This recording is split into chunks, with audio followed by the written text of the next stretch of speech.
Welcome back to Notes from the Sanctuary. I'm Véronique, And I'm Paola. and we're learning to live a better, gentler life, and we want you to come along for the ride.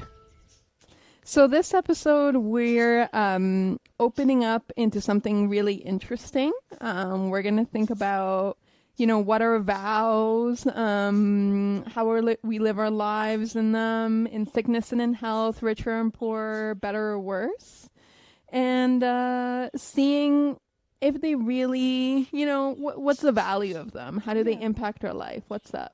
And whether we need to speak vows to feel them. Exactly. Yeah. Yeah. So before we get into today's episode, how are you feeling this week? Oh, that's a tough one. Yeah. For the most part, I'm feeling optimistic. Okay. I've got to say that in my body, I'm feeling some tension because I'm waiting on some news. Yeah. But there's also kind of like that tingling of like something's coming. Okay. Like we're preparing, whether that's for good or for bad. You're just ready to receive I'm something. ready. Yes. And it's like exactly. It's Yeah. like the antenna's up or something. Yeah. You're like, what's happening? And I mean, in a way, that's good because then you're not in a state of shock. No. Right? Because then that, I feel, would maybe be worse. Yeah, for sure. And like I said, I feel optimistic about this news. I feel like I don't want to go into details because it's not like my story to tell. Mm-hmm. But I just I feel that it's not good news, but it's not bad news. Yeah. Like it's handleable. Exactly. Hopefully. Yeah. Yeah. This week. How do you feel? Yeah. I was just telling you, like, I've really been focusing on like my health in a good way. Mm-hmm. So I'm feeling tired, Sore, but good. Like mentally, I'm feeling super motivated. Like, wow, I can do this. My body can do this. Like, you get like a week in a groove. And exactly. It's just like, okay. So now I just have to keep going. Yeah. So yeah, I'm feeling like excited for what's to come, I guess. So we're in very different spaces, so I'm sure that's going to be an interesting episode today. It's actually kind of like the health is going to be like a big, I guess, like a big, part of it. Yeah, theme. Yeah. Okay, so we spent this whole chapter with, again, last couple of weeks we were with Blair and Joel. Yes. We were talking about connection, relational healing, and how we show up for the people we love. And for today's closing episode of this chapter, we wanted to sit with something, again, that doesn't have a clean answer. So we're really going to talk about the vows today. Yes, the wedding vows, but also just the vows we make. Exactly. Okay, so question 1. When you hear these words, in sickness and health, richer or poorer, what do you feel first? Is it like a romantic feeling? Does it feel like a promise or a weight? So, like the first, like if I'm not actually like being asked to think deeply about it, then yes, very romantic, right? Mm-hmm. When you start thinking deeper about it, there's almost a bit of pressure there, right? Yeah. Because you don't know what's like richer or poorer. Okay. Like, yeah. What does that mean? What does that mean? Like, does it mean that, somebody lost a job and we're trying to make ends meet, but, we're working on it or whatever? Or does it mean someone's just given up on making, payments on things? And, like, I feel like that is a huge range. And there's some things that I think make sense to vow to be there for, and some things. Yeah, and I think if we frame vows, for me, when I would think about the idea of vows, it's a promise to your partner that basically you've got them, they've got you. Yes. And these vows, or the most common ones, they hold what you would think would encompass a full relationship. Mm-hmm. So for me, when I think about these promises, it's great, and maybe voicing them is even better. But if you're not ready to make those promises to someone, then maybe you're not ready to make those vows. But I feel like you have to be ready. Like, mentally, see that. emotionally in the Yes. relationship. Like, it has to be the right time because it's a lot. Yes. And actually, let's kind of go back a little bit here, because vows, like we're talking about the wedding vows, which, the interesting part is that they've been around for a really long time. I think like it's Yes. recorded as far back as medieval England. Yes, exactly. Yes. And then they've got, actually, I've got it written here, like the Book of Common Prayer in 1549. Now, the interesting part, though, is that the vows at that time were very much centric on kind of like a marriage contract, Exactly. which I think we'll talk about a bit later. But so when you start thinking, though, about it that way, all of a sudden it gets a little bit less romantic. Yeah, because it's, for women, especially until the 1960s, you lose your rights. Yeah. You lose everything. Well, you're now dependent on your husband, right? Yes, so, it becomes less romantic in that way. Of And course. now if we frame those vows in this context, in the Yes. 21st century, it's very different. It's very different. It does feel a lot more romantic. Right? Yes. And I feel like that's the intent. You're basically making a promise to your partner. It's not, I'm signing away all of my hustling success, I don't know, my home or whatever, everything that I've made, especially if you're a successful woman, right? Yes. So I think it's definitely an important promise, and it should hold weight. Yes. For For sure. sure. It should hold weight. I don't know.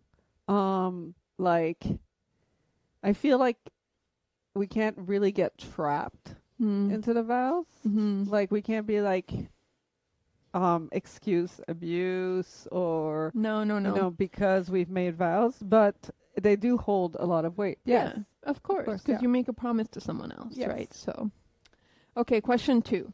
So these vows, again, we talked about them. They come from a different world, and what were they protecting against then? And do you think that they still hold weight today in that sense?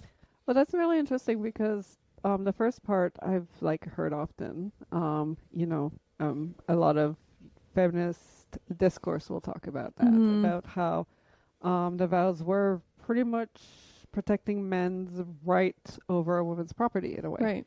It's like they had to vow that they would take care of her in richer or poorer, because if she had any income or any money, that became his, because he became her owner. Yeah. Which, I mean, at least he vowed to take care of her, I guess. And again, the man of the house, protector of the home, the children. So I guess in a way I can see where that comes from, but it really does frame the men at the top. Yeah. Right? Of the hierarchy, and the women lesser than with the kids, right? Yes, and she's like, whether rich or poor, I don't know. Like, I know, like, it protected, I think, does it still stand today, though? Like, I think that it can in certain ways, like for some people. Like, again, like you mentioned, let's say your partner loses their job, that is for richer and for poorer. You're there with each other, or maybe, but again, up to a certain point, because if your partner goes and gets addicted to gambling, you're now Richer or poorer, but like, right? Yeah. I think what's important is that these vows or promises you're making to a partner is to the partner at that point in time. Yes. And people change. So sometimes your vows may no longer apply. And that's why now you don't know if people are actually going to be together 60 years of marriage like they used to be in the past, because life is very different, right? So I think vows are important. They do carry weight. But I think it's also very important, like you said, if there's abuse, right? What about your health? Yeah, exactly. And we need to be very aware of those. And the opposite carries weight as well, right? Yes. And I forget what I was going to say. We can move on. Okay, question 3. So again, we're talking about the vows, marriage ceremony, all of that. Does the ceremony change anything? And if so, what about most relationships that are committed but without legal or ceremonial framework around them? Would vows made in that relationship are actually worth keeping? Do they hold as much weight? I think that's going to very much go person to person. I think as a general case, people do tend to take things more seriously once there's been a ceremony. Fair. But I wouldn't say it's everyone. Okay. I know lots of couples that have never gotten married and they're very much a family. Yeah. You know, like the exact same things that hold in a marriage hold them together. Yeah.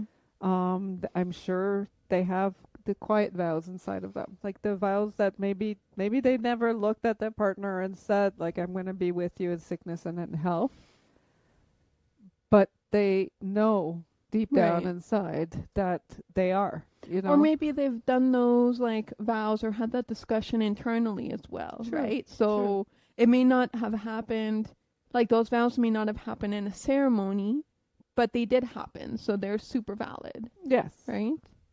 And then I was thinking, what about like, I'm not married. I've never been married, and you know, at some point if I do get married, amazing. But the promises that I have in my relationship, the vows that I make in my relationship, like my partner knows that if he needs anything, he can call me, right? And I think that whether you're married or not, because we also have to account for not everyone gets married in a church nowadays too. Sure. There's also the Yeah. civil, which you don't really need you don't need vows. No. The vows, you can do them yourself, or sometimes people choose to do the civil and then they'll do vows like between Okay, friends. yeah.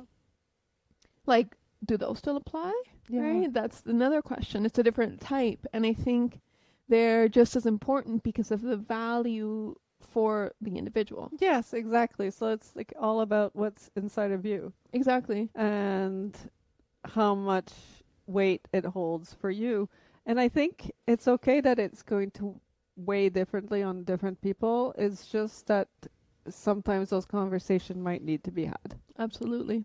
And they should be had, Yeah. especially if you're making that commitment to Yes. someone, right? Yes.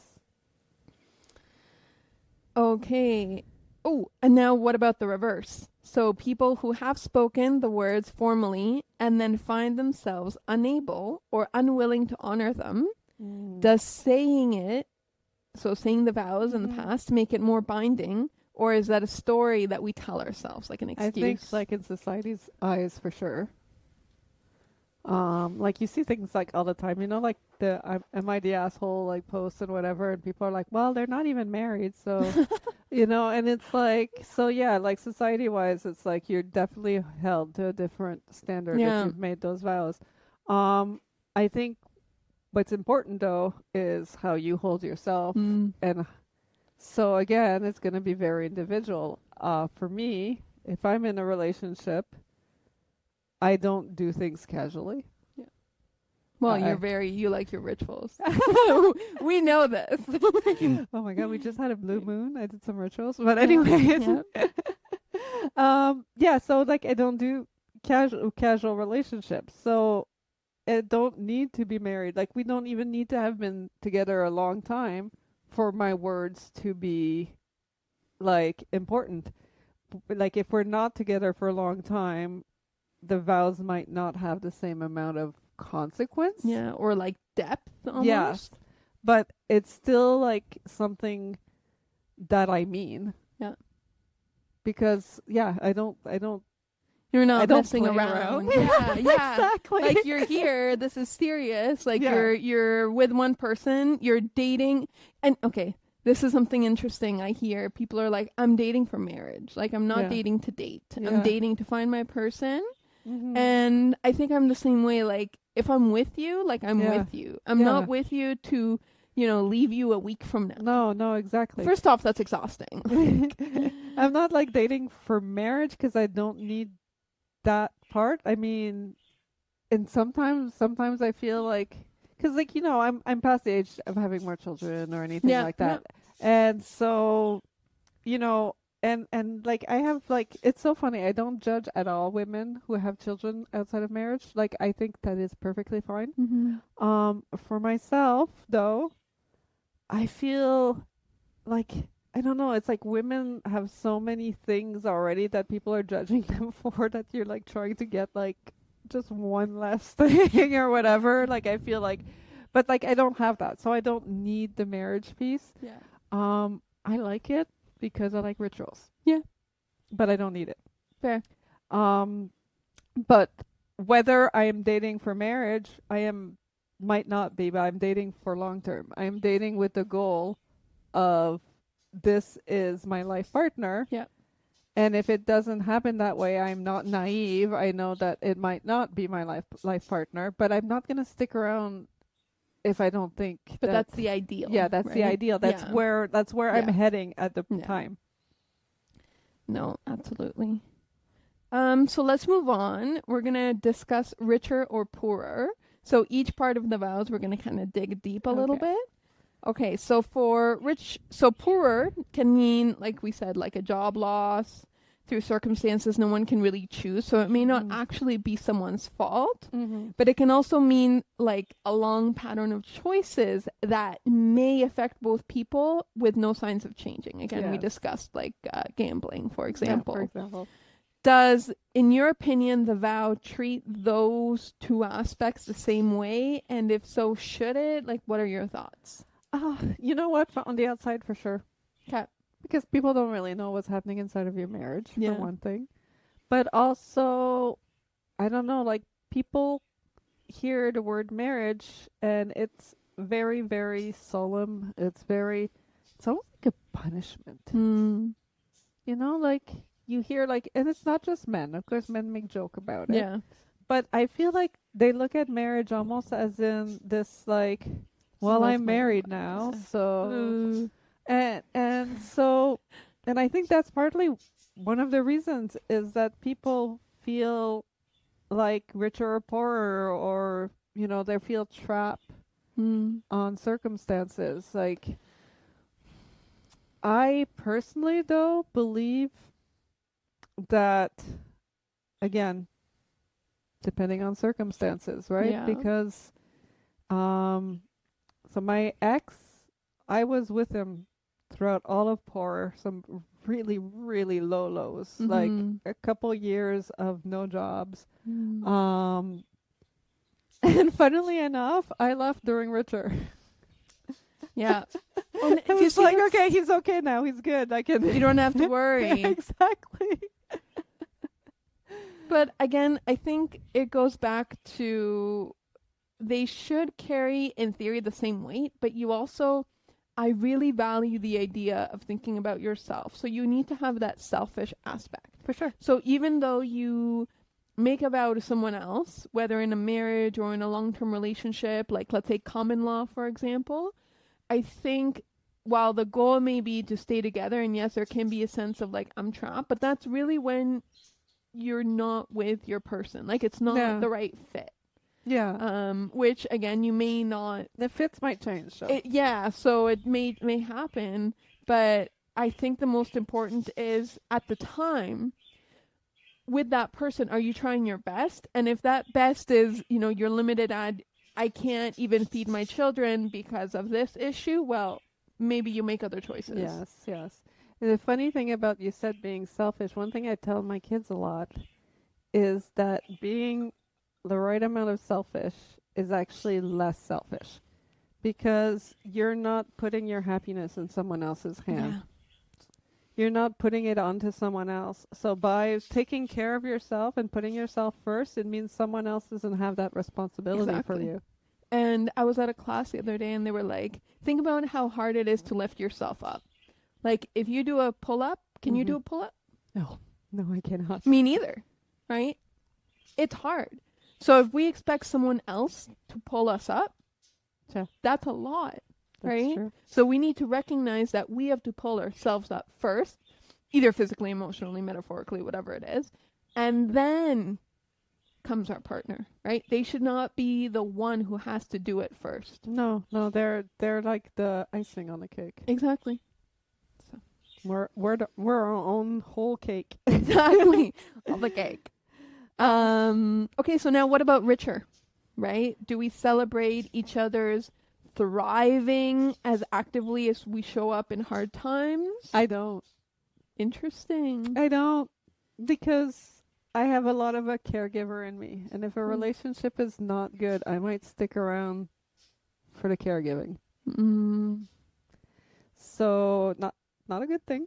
But a thing I recognize. So like I said, I was in a very toxic relationship. Yeah. Um, you know, I'm not saying it's a bad relationship. It's just not the right one for me. Yeah. Um, Not your person. not my person. And I stuck around through the harder times. Mm. And when I finally left was when he was successful, he was making good money, Mm. he was finally, getting his health checked out and seeing a doctor, and it was almost like this relief of like It's better. I can it's now better, leave. I can now leave. So yeah, I guess I do worse better than I do for better. I do for worse. Yeah. And I think that makes sense because in your case, you wanted to take care of him. But I think this question can also be framed as, do you celebrate those richer parts? Like or do those celebrate, richer yeah. parts play as big a role as the poorer parts? Mm-hmm. So poorer, obviously, like, we want to be successful. And if we're not successful, it could have an impact, right? Yeah. But the richer, I think if let's say something great happened in work, Mm-hmm. I celebrate that. Me, Yeah, for I'm a sure. super celebratory in milestones. Yeah, which is awesome. Like I love birthdays, celebrations. Yeah. promotions. I'm like, let's have a party, let's have some wine, let's go out. Like, we have to celebrate those because that's, for me, living life. Yes. No, for sure. Um, And doing that with your partner is great. Yeah. Yeah. And it is like standing with them. Like when you're thinking of standing with someone, you're almost thinking like carrying them, but that's not the words, right? It's standing with them. It's joint because it's a Mhm. partner, Yeah. right? It's a partnership. So you both have to do your part, essentially. Okay, now better or worse. So what does worse actually mean? Is that a bad year? A version of your partner that you don't recognize anymore because people change? Is it someone who has grown in a direction you didn't anticipate and maybe you didn't choose alongside them? Like, what to you does worse mean? Yes, worse could mean so many different things. And it can mean some really awful things. So like promising that you'll be with someone through better or worse, it does have to have its limits. Yeah, I 100% agree. It does have to have its limits. I mean, it sounds super romantic. Oh, I'll stay no matter. No. No, you're even not gonna help that person by staying while they're being like a jerk. No, Because they'll never no. they'll never grow. And they think that now you're validating the way they're acting or the way they're being or the choices they're making, and that doesn't help anyone in the future. I think again we go back to being a little bit selfish. That's important. If it's a continuous thing, like, you need to set limits. And I know sometimes you're in it and it's tough to set a limit because you may not notice, like, oh, it's only been a year. Oh, it's been 2 years. Okay, well, no. Are you going to live the rest of your life like this? That is very, very much something I fall into because it's like I'll give a second chance and a third chance and a fourth chance because I believe in this person. Yeah. And for me, I will say that I also give chances as long as it's not like abuse or something like that. But sometimes what ends up happening is subconsciously I reach my limit and I'm like, it's almost like I wake up and I'm like, what am I doing? And that's when I know that the limit has been reached. And sometimes it can be like a small thing. Yeah. That it was the end. Like, Could it's be just the like, littlest. oh, you've like managed, like you've like managed to forgive being called a gold digger. You've managed to forgive like all kinds of stuff. And then like one small thing happened and it's just like, nope, no more. But that was your limit. You didn't even notice existed. So that works. Okay, and what about better? How do we know how to be genuinely present for someone's better?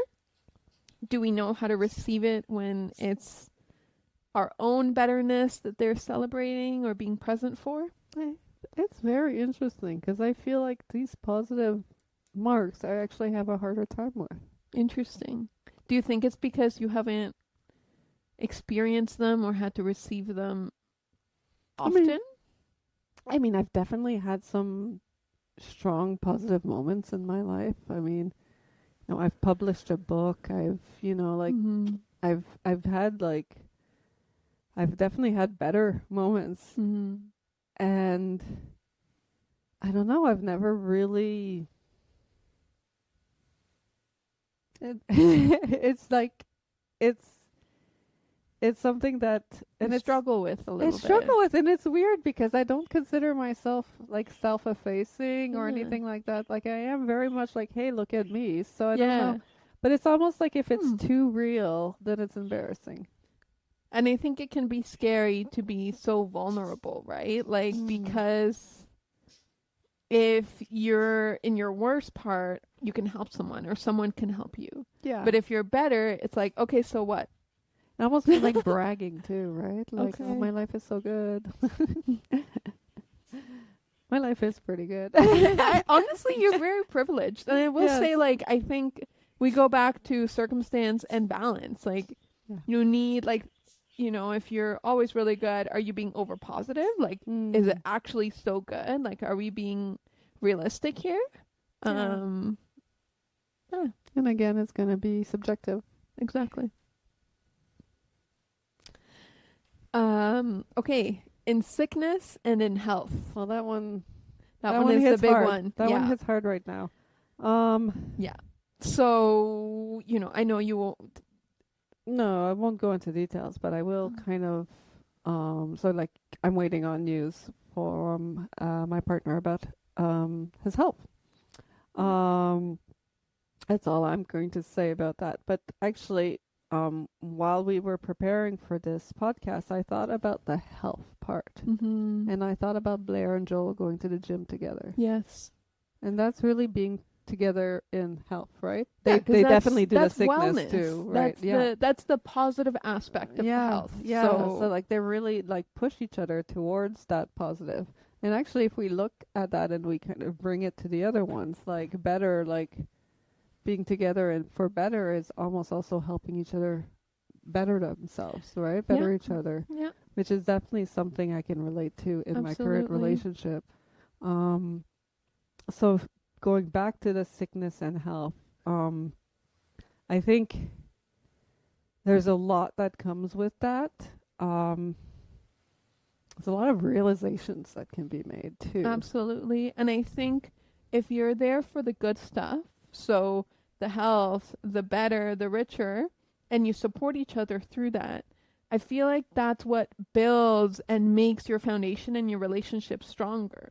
So that when you do have those sickness or the worst or all those, the good stuff kind of hold it, right? Yes, yes. And I also think that we build a lot of strength when we go through illness together. Yes, Um, absolutely. I've done that with my daughter. It's very healing Is if it yes. can, again, if you come through it, because Mhm. otherwise it's No, of course, yeah, another then it's experience.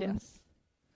But yeah, if you supported someone through illness and they've made it to the other side, you will often come out a lot more, I guess, like bonded. Absolutely. But I'm also thinking I knew a woman whose husband got injured and he was prescribed pain medication Mm-hmm. and he got addicted to it. Ooh, And okay. it became really, really bad that she actually had to leave the marriage. Mm. And she was still there for him. So, I mean, it shows that you can actually be there for someone without, like, still protecting yourself. She Yeah. protected their kids from it. She protected herself, but she was still, and he ended up dying of an overdose. Oh, that's sad. That is very sad, and it was a good thing, I think, that she protected her kids beforehand. It was still hard on them, but But it would have been worse. yeah. And I guess that was her limit. And I think Yeah. that's important because as much as you want to make that shared investment and you work on your relationship, right? Because you're in a marriage, you make that vow to each other. You still need to think about, okay, is this investment that we've built, Does it hold absolutely everything, right? Addiction is it's not easy. It's not easy because you've got to have compassion for it, but at the same time, you've got to protect yourself. Absolutely. Absolutely. And I think that is kind of like she did it the right way, where she protected herself and the kids, but she still kept up with him. She still supported him. She still throughout. So for you, what does it mean to show up for someone in their health and to actually participate in their thriving? I think, like I really liked the example that Blair and Joel gave us, like the participating together into like healthy activities, whether that be like hiking or going to the gym like they do, or just like cooking together. I mean, it's obviously not like the vows aren't saying, "Oh, I have to cook. We have to cook together." No, right? but it can be an activity. Yeah, but it's like just one of the ways you can fill that. Exactly. Right? Like just like maybe like supporting each other's health and helping each other be healthy. Yeah, and you spend time with each other anyway. Well, at least you should. And so fill that time with things that will make you grow, right? Yes. In health, and it can be physical, emotional, like mental, so many aspects, right? Yes, for sure. Health can mean, and actually the different types of health might have very different thresholds. Very true.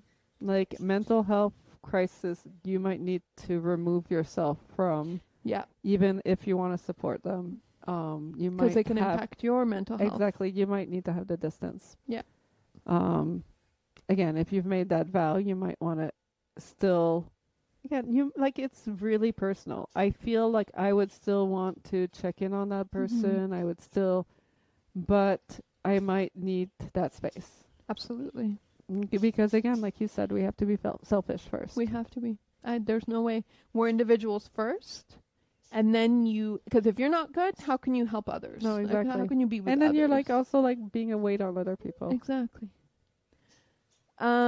What about when a partner doesn't engage with your health? So coming back to you, either not dramatically or just quietly, like they're not interested, or they pull in a completely different direction. Like, how does that? I have seen and heard that so much. I've experienced it too. You know, like you go on a diet and your partner is like, "Oh, you had a bad day. Here's, cookies. Every single treat that you like." And it's like, "Oh my God, I appreciate this, but I hate you at the same time." And it's hard because it's meant with good intention. Yeah. But it's not supporting health. No. And I think it also depends, because if you've had that conversation with them, hey, I can't do this, please support me. It feels like sabotage. Right, exactly. And if they keep doing it, then it's not cool. No. But if it's a one-off, okay, fine. Yeah. And I think it's important to have those conversations. They go back to communication. Communication is always like the key. Yeah. Like we saw that with Blair and Joel. Yeah. Like they talk about everything. You have to be. Yeah. You have to be open with your partner to talk about everything. If not, how do they know? No, exactly. They won't know until they know. No. Well, we had that problem, right? Like the situation. Finding out more information, I came to realize that a lot of things that I was misreading. Yeah. A lot of things that I thought was, not, putting me as a priority, not, being there for me. Well, no, he was there for me, but like not, I don't know, like not making that effort. And then you realize that there's sickness behind it. Yeah. And so that's where, like, again, that communication, right? Because, you can resolve most things by talking about them. Ideally, right? Because they love you, you love them. Yeah. So there should be a sense of, let's work on this or fix this together, in theory. Yeah, and it's just some people think that they're protecting you by not communicating, but it's like we're not little children. Like, what are you protecting from? Like, no, it's not going to do anything. Okay. So question 11. I think. Doesn't really matter the number. Does a legal commitment change the moral weight of these vows? And if so, what about someone that you love deeply, but again, have never formalized anything? Can you still have something as strong and morally important that you can build? Personally, yes. I don't know if it's the same for everyone. Some people might very much like divide, like black and white type of. But for me, definitely would be the same. Yeah. It's tough because I want to say the same, but I also haven't experienced that to be able to say absolutely. I would think it is because I like to think that no matter, like, I talk again, my partner and I, we do this thing every night where when we're sleeping in the same bed, we say, okay, thoughts on today. And we'll literally talk it out, like whether it was good, whether it was bad. If I did something, if he did something, and anything, good, bad, funny, stupid, like, and I feel like that's so important because you get to know the other person, and you also figure out like what made them move during the day, like move them emotionally, physically, all of that and stuff. I think that goes back to the vows because you figure out how to support them in the good stuff, in the investments, the richer, the better, the health, right? And what they lacked, or I didn't know you were feeling very well today, or like, is there different food that we can help you with, or whatever, right? I think also sometimes we have vows that we feel that we never articulate quite to yourself or to the partner. And I think those are important too. Like just, it's kind of like more of it's more of a feeling than words. It's just I'm going to be there for you. I think those are like the most honest type of vows. And I think when the spoken vows are vows that reflect that, then that's like double. Yeah, exactly. It's more, yeah. And I think that's cool.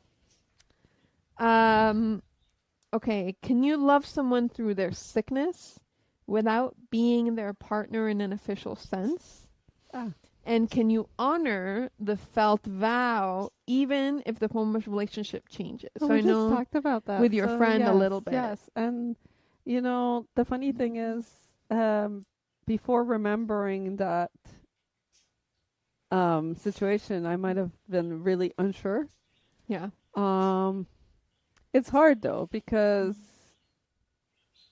if both people don't want to end the relationship, you're still going to be hurting someone who might also be hurting already themselves.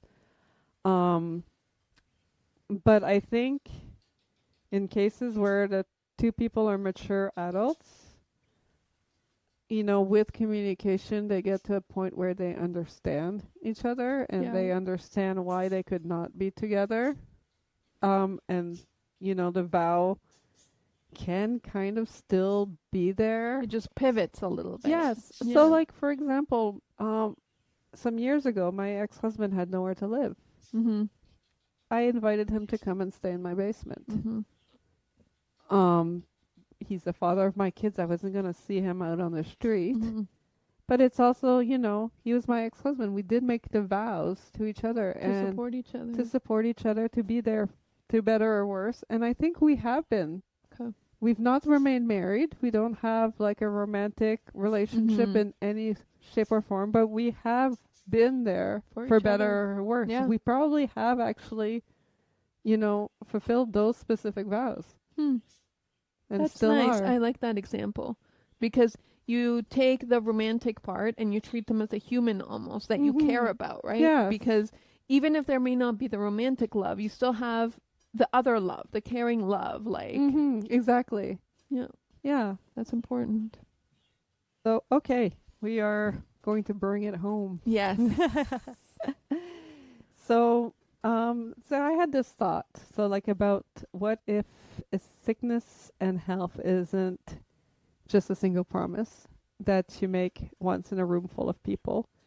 And what if it's a question you come to over and over again, even though the story the story changes, right? Because nothing is ever going to stay the same. Mm-hmm. Life changes. Our promises can kind of, like we just talked, like our promises can change. They can take a different shape, but the essence can be still remain behind them. Absolutely. And I also think that when we make promises, if we meant them at the time and we did everything we could, like, they're not prisons. Promises are not prisons. No. They are It's a something. frame. It's a frame. It's something like, given the information I have today, this is what I think I am capable of offering. Yeah. And it can help you as a guide to make your decisions and set your limits, right? So I know I'm here to help you. This is what I can do. Yeah. Yeah. But it's intention. I think so. And again, it doesn't, if you remove the romantic part, that's also okay. Yes. Because the intent is to be there for that person, because at some point in time you made that vow. Mm-hmm. And again, this may not apply to everyone, No, because there's some people that have like gone through and they just split breakups completely. that are so messy that Yeah. they can't recover from. And that's also very hard Yeah. too. But I think it's the important part for me is, if you make those vows or those promises, you try your best. Exactly. It's you do what you can at that moment with what you have. Exactly. And what you have might be way smaller than someone else. Yeah. And so it might not look the same. No. And again, I think you need to be gentle on yourself. True. Because trying your best, right? We're all trying our best. Yes. And if you push yourself, well, I should be doing this, but I'm limited by context, time, space, where I'm located, all these things. Yeah. And that's okay. And it's, knowing your strengths and knowing, someone needs me, but they've got other people that can step in, but there's something that I can do that those people can't do, then that might be what I need to do. Even though, like, I promised everything, it might not be convenient. Yeah.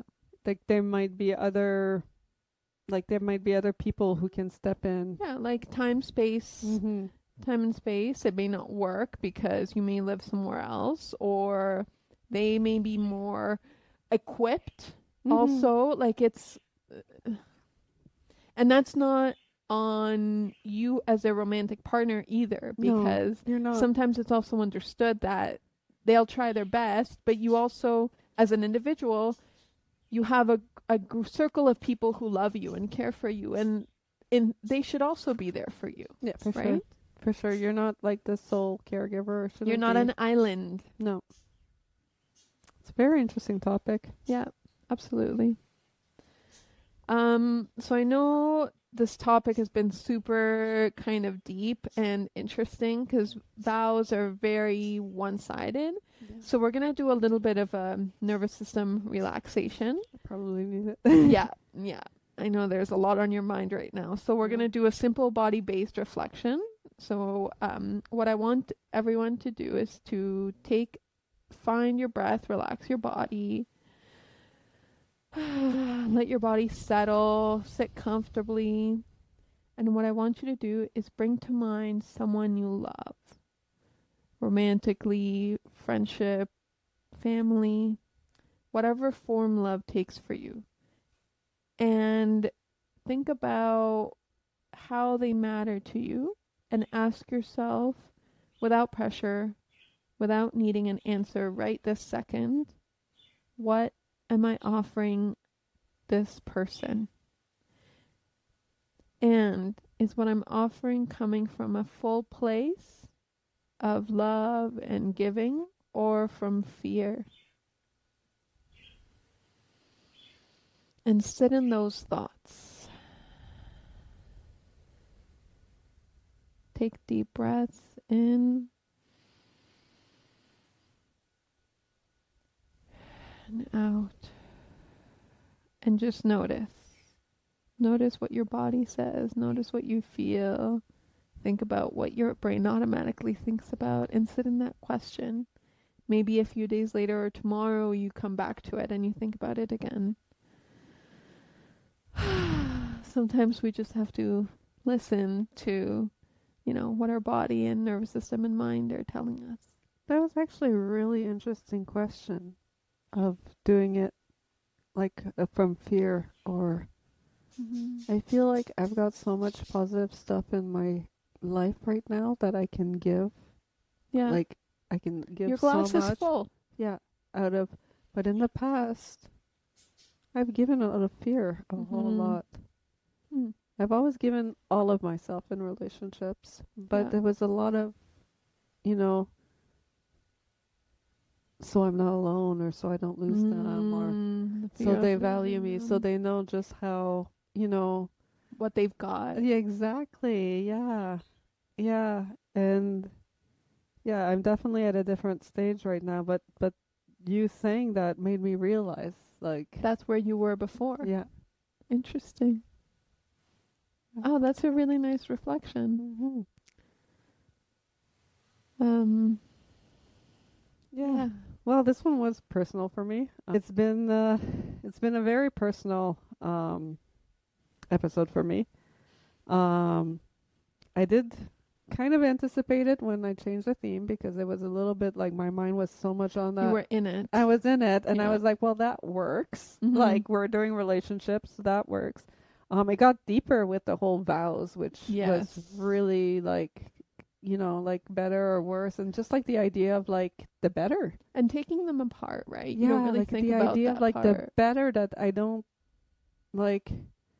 celebrate the better the way I celebrate the worse. Have to really, I really like the idea of seeing it as an investment. You're investing in your relationship. Yeah. Right? $1 for a milestone celebrated, for example. No, it's been a really, really interesting chapter. And next month. Yeah. We're changing the chapter for next month, so it's going to be a little bit different. We're going to talk about creative expression. So that's we're both kind very of creative people, exactly. I think so, it's going to be nice. Yeah. So what it means to make things with your hands, with your mind. Paola made these. Yeah, little beaded earrings. So you see, again, I'm very hands. And also, what happens when you let yourself create without needing it to go anywhere? Like, I'm not creating to sell. That's so important because as soon as you do something, I did it to you, right? Yeah. I stopped myself while asking you. Yeah. But yeah, like as soon as someone does something nice, you're like, have you thought about making money from this? And like sometimes we just need to make things. Exactly. It's our creative self saying you just need to put it down, right? So it should be interesting, and we look forward to seeing you there. Yes. See you next week. Yes. Bye. Bye.